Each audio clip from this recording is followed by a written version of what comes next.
Lakshmi media ventures और आप देख रहे हैं वॉइस टीवी खबर सबसे तेज। नमस्कार, मैं हूं आपके साथ कोमल गुप्ता। वॉइस टीवी पर आपका स्वागत है।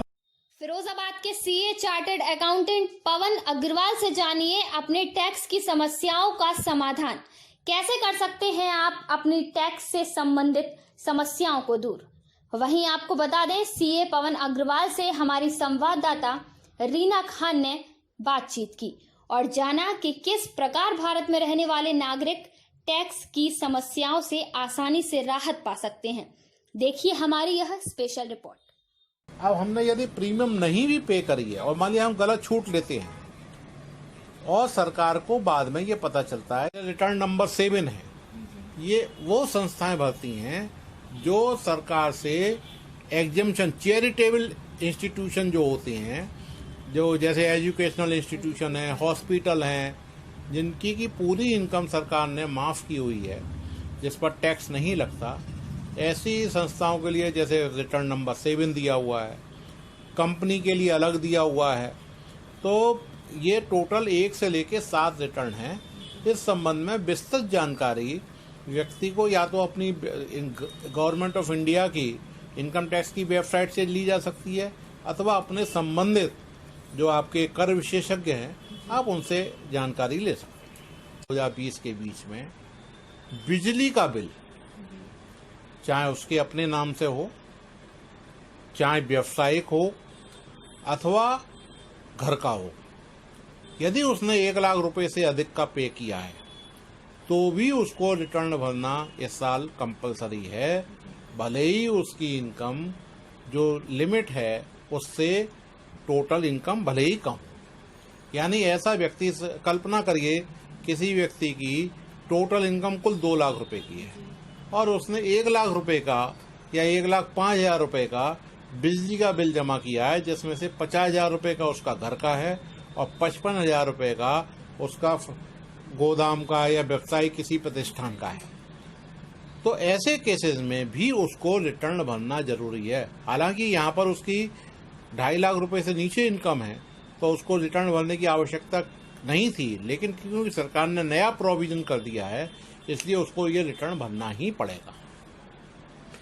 इसी तरह से एक तीसरी कंडीशन और लगाई है सरकार ने, यदि किसी व्यक्ति ने 2 लाख रुपए से अधिक कोई भी खर्चा किसी फॉरेन ट्रैवल पर अपने लिए, अपने परिवार के लिए अथवा किसी अन्य के लिए खर्च किया है तो ऐसे व्यक्ति को भी अपना आयकर का रिटर्न इस बार कंपल्सरीली भरना पड़ेगा, भले ही उसकी इनकम उस लिमिट जो सरकार ने लिमिट निश्चित की हुई है उस तरह है 20%।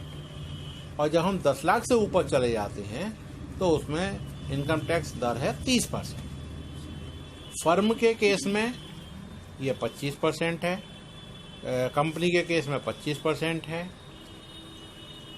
इन पर ऊपर सरचार्ज और एजुकेशन सेस ये अलग से लगता है, जो कि 4% प्रिस्क्राइब्ड है टैक्स के ऊपर।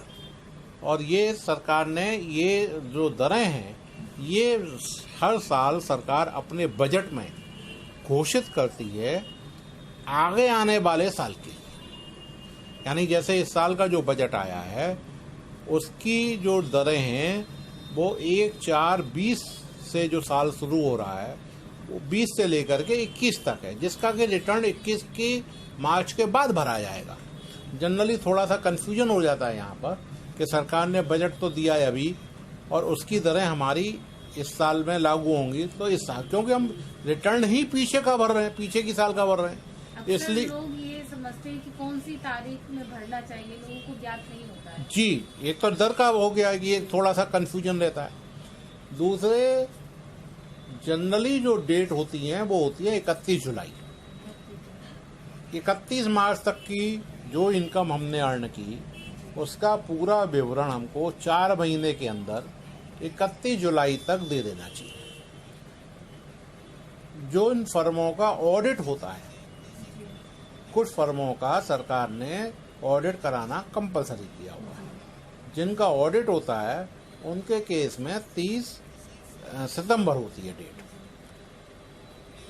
अब क्या है इस बार, क्योंकि कोविड के 19 के कारण से सरकार ने सारी डेटें बढ़ा दी हैं, और ये जो 31 जुलाई वाली डेट थी और जो आपकी ये 30 सितंबर वाली डेट थी, उसके रिटर्न फाइलिंग की डेट उन्होंने 30 नवंबर कर दिया।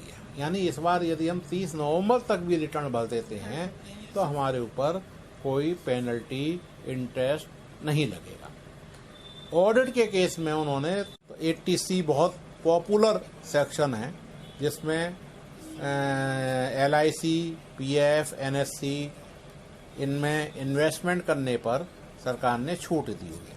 ये सारी योजनाएं ऐसी हैं जो सरकार खुद चाहती है कि व्यक्ति अपना बीमा कराए। NSC सरकार को पोस्ट ऑफिस के थ्रू पैसा मिलता है, PPF में मिलता है।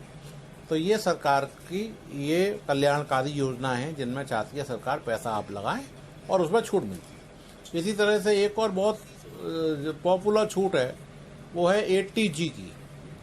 80G यानी यदि हम सरकार को, जैसे अभी प्राइम मिनिस्टर रिलीफ फंड और इसमें सरकार ने घोषणा की थी कि आप इसमें हमको डोनेशन दें, तो हम आपको जितना आपने डोनेशन दिया उसकी आपको छूट दें, तो ये 80G में मिलती है।